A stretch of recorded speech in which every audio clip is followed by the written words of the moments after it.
we'll start with the start of the film. Like, how did you come up with the idea for Vic and Flo? Well, you know, when you make your first films, you have a feeling of emergency or something. You know, you have really strong stuff to tell, and you're dreaming to make your first or second film. This is my 7th film, and I'm 40 years old now, so it's not the same kind of emergency. So it's hard for me to say where the inspiration comes from, because it's really blank page after blank page after blank page. You just create this story you can create.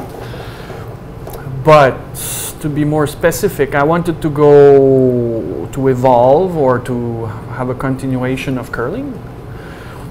And for me, what I like in curling and in general in my characters is people trying to connect, disconnect, or reconnect with the idea of a society or a community.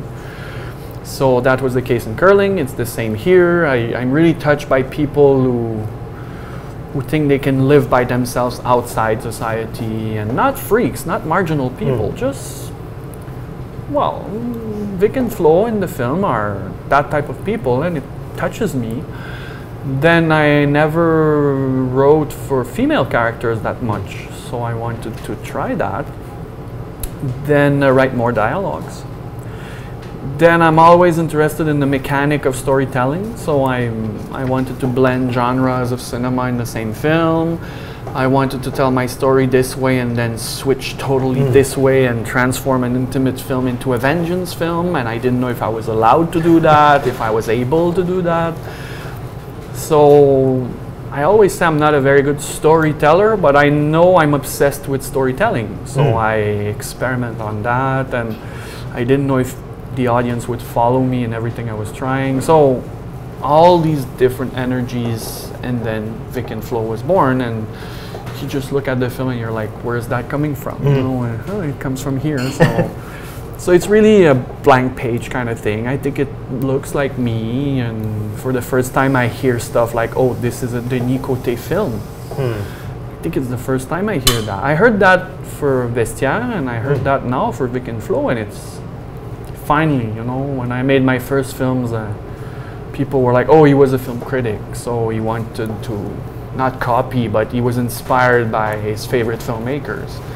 Nowadays, people say it's a Denis Côté film, so I feel good about that. I feel more comfortable, and finally I have a signature, I guess, I hope. So yeah, that would be the genesis of Vic and Flo.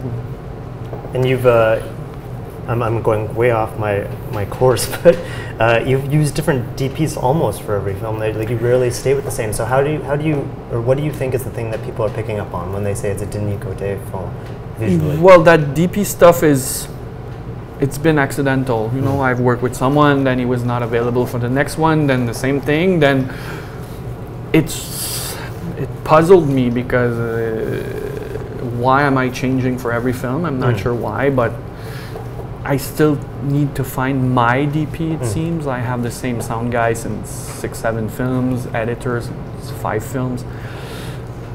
But yeah, I don't know. I'm my own boss, so the collaborators need to follow me, you know, and I'm very, very directive.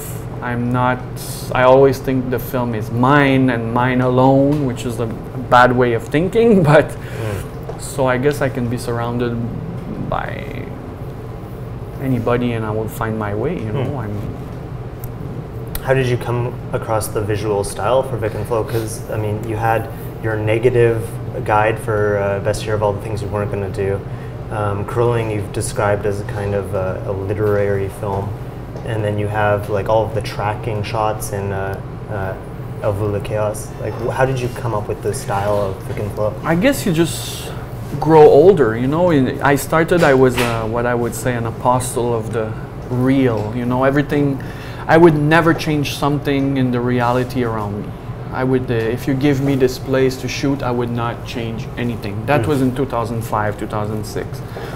Then with Elle, veut, 2007, it became much more stylized, and I have a love-hate relationship with that film, and I was looking for my signature maybe. Then something happened with Carcasse. I decided to make a documentary with fixed shots, and I didn't know if I was able to do that, following a guy, always working, but with fixed shot.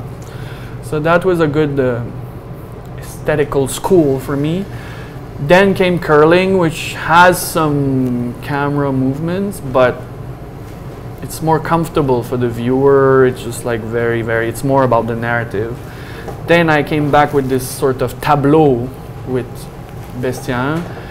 So I guess Vic and Flo would be a mixture of Bestiaire and curling, and I think I found my balance with Vic and Flo. I really like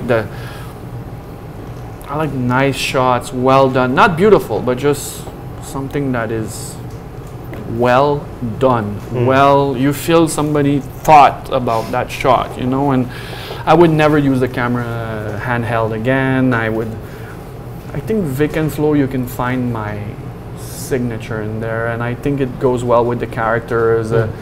It moves, it doesn't move too much like the characters, like they're in transition. It moves but not too fast, and I hope the aesthetic matches the characters. So, you know, it's just something you don't think too much about your style. If you think too much, it shows. So I try to have less shots as possible, but at the same time I don't want to impress the viewer by making all this slow stuff. Or I had this problem with Elle, veut, it was just too slow, it was too much. So now, I don't know, you know, I get older and I don't think as much as I used to. And I think it's a good thing.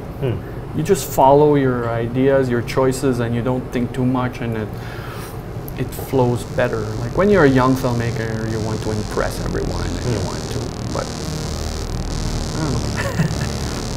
Thank you. That's it? Yeah. Woo-hoo.